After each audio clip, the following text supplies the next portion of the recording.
So yes, guys, this is not MasterChef, but we're still expecting a lot from you as chefs. Next up, CUT Brew as the brewing team. We've got Puleng, we've got Q, Magata, and Jan Willem. So Jan writes the following: we're all taste sensitive for different flavors. Magata tells us if a beer is too bitter. She actually prefers cider. Q is good at picking up hop flavors. Puleng is good at identifying off flavors. And I have a good taste for balance. That makes us the perfect team to select the beers we like. Good luck, guys.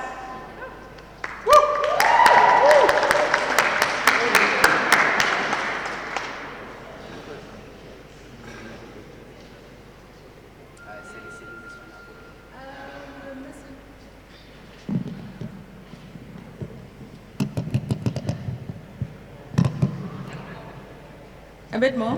Okay. Okay. Take it off as well. Take it off. If you want to. And that mic is also working. Okay. Good afternoon, everyone. We're actually missing our candle in the light, Jan Willem. Yeah, he is everything and more. That's all I can say about him. He's our team leader, despite him being the youngest, but he actually knows what he's doing when he gets to the beer lab, so Jan Willem. So guys, our team consists of 4 magnificent individuals. Top right, that's me, Puleng. I'm a food scientist. My favorite beer is the English barley wine. I don't know, maybe it reminds me of wine or sherry, or maybe it's because of the high alcohol percentage, I don't know why. It's just a mixture of the both. And bottom left, we have Magauta. Last year, she said her favorite alcoholic beverage to drink was a cider. And I'm happy to announce that this year we've converted her, and her favorite beer now is a light American lager. Baby steps, yeah. And bottom right, we have Jan Willem. He's a microbiologist as well as our brewer. So if you were lucky to be here yesterday at the Beer and Food Affair, then you would have actually got a chance to taste the wonderful beers that he had made to pair with the foods that the hotel school had made. Okay? So, Jan Willem. Yeah. And then on the bottom left, we have Q. He's a microbiologist, and his favorite style is a Czech lager. Maybe you're wondering why in his picture he doesn't have a beer. He likes to pretend he doesn't drink. But he does. Okay. And when it comes to our equipment and our brewery, we'd like to send a special shout out to Laminin Paints, because this year they donated a 60-liter Democraft brew series. Last year we used to use the normal bucket and cool box for meshing and boiling, flame. Sometimes things get out of hand. You can't even have enough control over your boil. So thanks to the Laminin Paints, Bloemfontein, we upgraded our meshing as well as our boiling system. So this is what it looks like now. Yes. You'll see that on the left, that's our old system. So the old cool box was turned into a mesh tun, and copper coils were put underneath in order to allow with the wort collection, And we had a very big urn for boiling, and we had to use flame. Very dangerous stuff to work with, but yeah. So this year, we got to use our new shiny toy, so I hope our beers are even better than they were last year.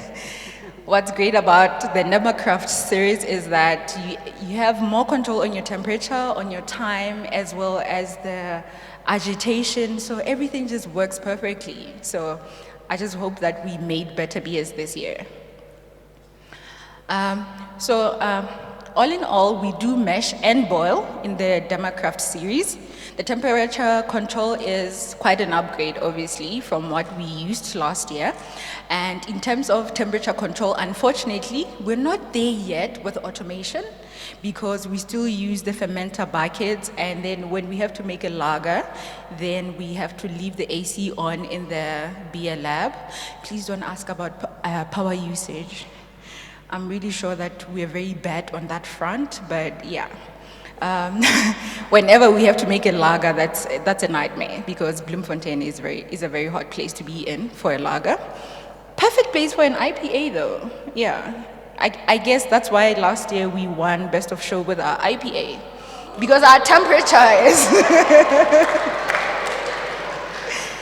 Like honestly, Bloom is best for IPA, not lagers. At the moment, we have our product development lab, which is currently under construction. So I would advise you not to want to see it now, because all you're going to see is the foundation. Hopefully next year when you do come by, we can take you on a tour and it will look much better than what it looks like now. So that picture that you see on the screen, that was taken 2 days ago. So there's nothing to see yet. Yes. So this is where we're going to be making everything biotechnology related. Okay, from our beers to the indigenous knowledge systems and whatever tickles our fancy at the time. So, if we come back to the beers for this year's competition, we did make awesome beers, but 2 of them are worth a special mention, and here's why. First of all, we have our African Wild Ale. So the yeast for this one was isolated from a fruit factory juice here in Bloemfontein. And I think this was the 3rd try or 4th maybe, but it actually worked better now. And the ingredients for this beer are all South African, like South African malt and South African hops. So we enjoyed tasting this, and we really hope that the judges are also going to have a good time with this one. You know, fingers crossed, and legs crossed, and toes crossed for this one, yeah. So the result was a pleasantly surprising beer, as the yeast produced a well-attenuated beer and quite delicious, okay? Let's hope the judges feel the same about it. The second beer that we're exceptionally proud of was our low-alcohol summer beer. The reason being that it's a low-alcohol version of a traditional beer. Okay, and the ABV came out at 2.7%. So the result with this was that it was a low alcohol beer, but taste-wise, it doesn't taste watery. I know most times when you taste a low alcohol beer, it tastes watery or watered down or lacking in body and flavors and, you know, that thing. Yeah, but for this one, it was quite surprising and it was exciting to taste. So we are exceptionally proud of this too. Thank you so much for your time and attention. And this is a picture of winners, you know. Thank you.